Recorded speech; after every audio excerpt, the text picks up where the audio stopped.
to try to reduce our dose or reduce the amount of scattered radiation that's going through the room. One of these is your frames per second. The standard frame per second, or what is typically utilized, is 15 frames per second on most of our X-ray equipments.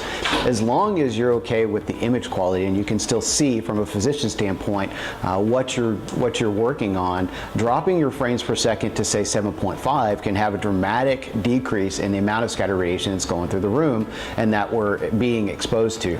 Using something like real-time dosimetry can visually show you what that represents as far as that scattered radiation real time in a visual feedback, so that it has more impact of showing our clinicians that reducing dose in real time can have a distinct impact on trying to lower it overall. Another item that we can use on the X-ray equipment is collimation. So our new physicians, our residents, and our fellows can use something like real-time dosimetry to understand how narrowing the beam and concentrating on a certain area can have, again, a distinct impact on the reduction of the amount of scattered radiation that we're flowing through the room.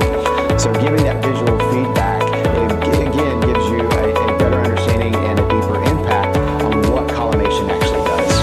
A third thing is the angulation of the X-ray tube.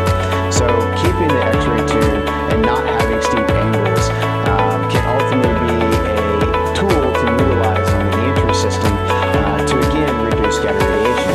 For example, having a 60-degree angulation can sometimes increase the amount of scattered radiation by 3 times to the staff that's in the room. So again, teaching good behavior with real-time dosimetry by visually showing you what that represents as far as scattered radiation can again have a great